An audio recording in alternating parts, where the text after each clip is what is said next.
This is Mark Anthony with Mercury Time Price Analytics. Welcome to our end of day video for Tuesday, July 21st. We're about an hour and a half into the Globex evening session. We had a little push up to 59, a little push back down to 53. The level you want to watch tonight, at least the first level, if we get another little lift higher, is this Mercury band at 3261.98. And then you've got another one at 6902. Is that right? Yep, 6902 if we get a push that high. And you've got a regression line up here, and I'll show you how that factored in today. So we had a very precise mathematical trading day today. The tape moved from level to level as expected. Let's start with this chart of the S&P 500 futures.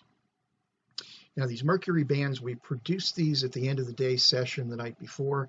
So these Mercury bands, short cycle, long cycle, then these extensions that you see up here, these were all produced before the evening session opened last night. The Mercury bands are long cycle algos. There's a 5-day look back and a 10-day look back. And because they're such a long cycle, when we run those at night, they apply for the entire evening session and the entire following day session. So these levels we produced last night expired at the end of the day session today. But what I found interesting about this chart is where the high came in. It came in at the confluence of the Mercury band at 3267 and this Algo regression line. These Algo regression lines are extremely important. After 37 years of trading, this is one of the neatest things I've ever seen. It's just the ideal combination of time and price. And if you've watched any of our other videos, I've said many times that time is much more important than price.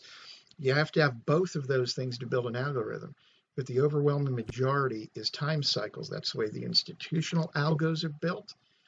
And if you're trying to compete with those institutional algos, you need to be looking at the same things that those machines are looking at. So we had this, the high today. The initial high was up into, I believe, 73.25, 73.50. But this was the level that just wouldn't hold today, which is not unexpected after the ramp we had yesterday. Now, this AM live pivot, this comes out a little bit before the lunch window. Had a feeling this morning that was going to be a key level going into the afternoon. And so you can see you got the push up into the Mercury band, the confluence there with the regression line. And then late in the day when that live pivot broke at 63.15, you had to move down below the daily Algo bull bear pivot, which today was at 52.24. By the way, that daily bull bear pivot we released to our members about an hour and a half before the market opens. And I'll tell you quite truly that if that was the only thing that we provided to subscribers, it would be worth many, many times the subscription rate. I mentioned in the beginning we had very precise mathematical trading. You had pretty substantial late day market on close sell program, 1.8 billion. You know, we'll see how that affects trading tonight, but that pushed price down right to this Mercury band at 39.94, call it 40. And so just to sum up the day, and I've got a couple of really neat NASDAQ charts to show you in just a moment. So we have the daily high up here at the Mercury band and the regression line, late day break of the AM number 2 live pivot, break of the daily Algo bull bear pivot, and then we settled right down and then bounced off of the regression line at 39.94. And I'll show you in a minute from our Slack channel the way we played it, precisely the way we got into the trade. This late day short, and we shorted it at 67. That's the only trade I took today. After what we saw yesterday, I wanted to observe the market in the morning, see what the setup was going to be, and then have a game plan for a potential little bout of afternoon profit taking. It came exactly where I pointed it out that it potentially would happen. pointed that out to our members going into the lunch window, that this was going to be the level to watch in the afternoon. If we had a move up above it that couldn't be sustained, that's exactly what you got. Let's take a look at a couple charts for NASDAQ. Now, last night on my Twitter feed, which is MC2085, MC2085, we put out some really interesting charts. I posted this last night, and I mentioned that the key level to watch last night in NASDAQ was 10,983.25. And that is exactly what we got. And actually, this is the wrong chart. This was what we posted last night on Twitter. So let me go to the end of the day. And here you can see this level I was just referring to, 10,983.25. And what you see on the chart here is our proprietary Algo oscillators. And literally every one of these that broke today, that was an ideal opportunity to short tech. And, you know, I don't know what tomorrow's going to bring. We've got some key earnings tomorrow after the bell. I believe Microsoft reports. We've got Tesla, which in terms of the indexes, I could care less about. I believe Chipotle, and there is one other key earnings report coming out tomorrow. Don't recall that off the top of my head, but you can see the value of the oscillators down here on Monday. You had a cluster of oscillators. Whenever you get a cluster of these, whichever way it breaks, you'll get a strong move, and that's exactly what we got. But I'll tell you, I wasn't expecting the degree of the move that we got in NASDAQ yesterday.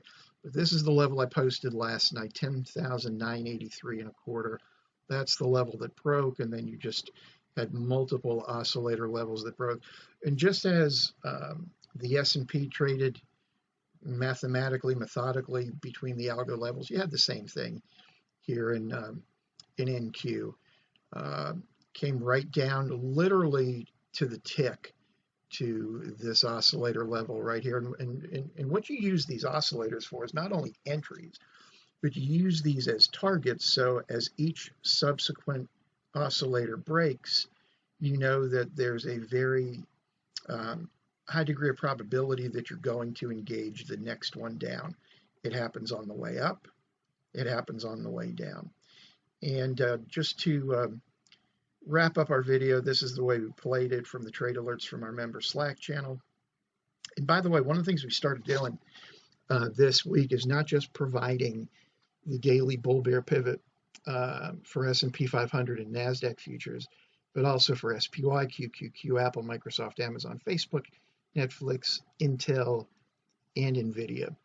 And so you get these in the morning before the day session opens. You know the key binary levels where you want to be bullish above, bearish below. And actually, to caveat that, with regard to the daily bull bear pivot, when it's above the daily bull bear pivot, you typically either want to be long or flat, and below the bull bear pivot, you want to be short or flat. So here was the one trade we did today, and our members likely did more. This was the only one I put out for our members. Right around 211, we shorted 32.67. We recommend trading in thirds, providing your account is large enough to use something divisible by 3.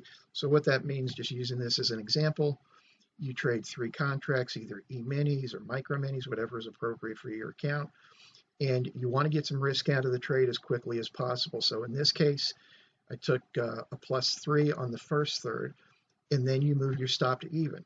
So if you get a reversal, no biggie, you booked 3 handles, you didn't lose anything.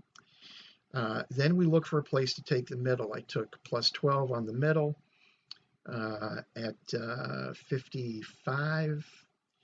And then I let this one work a little bit because I had a feeling after what we saw yesterday and with the potentially big day we have tomorrow that we might see a little bit of profit taking market on close. So I held on to this all the way to 354. The market on close balance or imbalance, as it were, is released at 350. I had a feeling, put it this way, I didn't know if we were going to get a big market on close imbalance to sell, but I was reasonably certain we weren't going to get an imbalance on the buy side. So I held it a couple minutes later and closed the position out at 43. The result on the runner, and what I mean by the runner, that's the last third of the trade. We took the first third for +3, the middle, which is that middle third of the position. And then the runner is that last third. So I took 24, +24 in the runner, plus the 3 and the 12. That gives you 39 on a trade that we were in not even 2 hours. So the goal going into the day today was to be very selective. And I suppose that's the definition of selective when you take one day trade for the entire day. I suppose that truly is the definition of a day trade. We only had one. If you haven't been to our website, it's mercurysignals.com. You'll see the URL right down here. We're running a special right now. We do have limited availability at the rate that we're currently offering. We bill you bi-weekly and not monthly, so if you try out our service, if you don't like what we do, you're not committed to a whole month. You're here for 2 weeks. The billing's done every 14 days. So we're not asking for any long commitments. There's no contracts. But the cool thing about the way we run our business is we feel on one hand, we don't want to tie you into anything long-term, because as a trader, if you weren't the type of person that has the ability to change their mind, then you probably wouldn't be trading. So we give you the opportunity to trade, to change your mind with no contracts. We bill you every 14 days. But on the other end of the spectrum, to give you some clarity and reassurance that we're not going to pump the prices up once you're already a member, we also give you a lifetime rate lock. So whatever the rate is when you subscribe, it will never, ever be higher than that. So we thank you for your time. Just a caveat, this is a very volatile market. They're pushing this thing all over the place. It's very good advice to keep your position sizes small, take some incremental profit out of the trade as quickly as possible, move your stop to even as quickly as possible, and then trail a stop, and don't ever let a position after you get that first third out, don't ever let it turn into a loss. So mercurysignals.com, please check out our website. And by the way, we added a new section about 3 weeks ago, Chart of the Day. So if you go to the homepage right at the top, it'll say, I believe it says Daily Charts. Click on that. You'll see all the most important charts every day. We usually post those within about 2-3 hours of the day session close. But if you want to take a look at what we do, and you're not sure if you want to subscribe, take a look at that daily chart section, and you'll be amazed at what our algorithms do.